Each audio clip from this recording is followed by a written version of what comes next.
מדהים. אבל לפני שאנחנו מגיעים לאלטון והפסנתר, בואו נראה איך גבי סער בונה גיטרה קלאסית בעבודת יד בהתאמה אישית.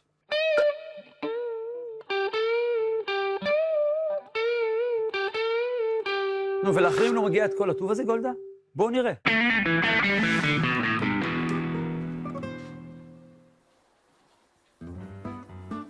היי, גבריאל.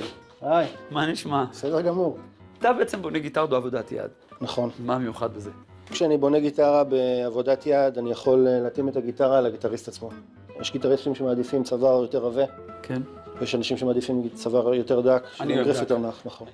יש אנשים שמעדיפים שהגשר יהיה טיפה יותר גבוה. זה שהמטרים יותר גבוהים. שהמטרים יותר גבוהים, וככה כשהם פורטים חזק על הגיטרה, יש פחות זמזומים. נגנים קלאסיים אוהבים דווקא גבוה, שכל צליל לא יהיה לו זמזום ויהיה נקי. נכון. אז מי הקהל היעד שרוצה גיטרות בעבודת יד? כי זה בטח יותר יקר מגיטרה רגילה. הם אנשי מקצוע, או תלמידים מאוד מאוד רציניים באקדמיה, או אנשים שצריכים גיטרות מאוד מיוחדות.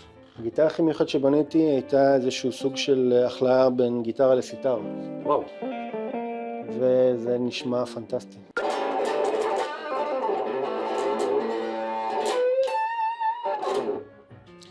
אז ככה, הגיטרה הזאת נבנתה במיוחד בשבילך, ולכן הגיטרה הזאת טיפה יותר דקה פה. נכון. הצוואר שלה הוא דק מאוד ונוח מאוד לנגינה, היא מאוד צרה, והיא אמורה להיות בסופו של דבר גם נמוכה.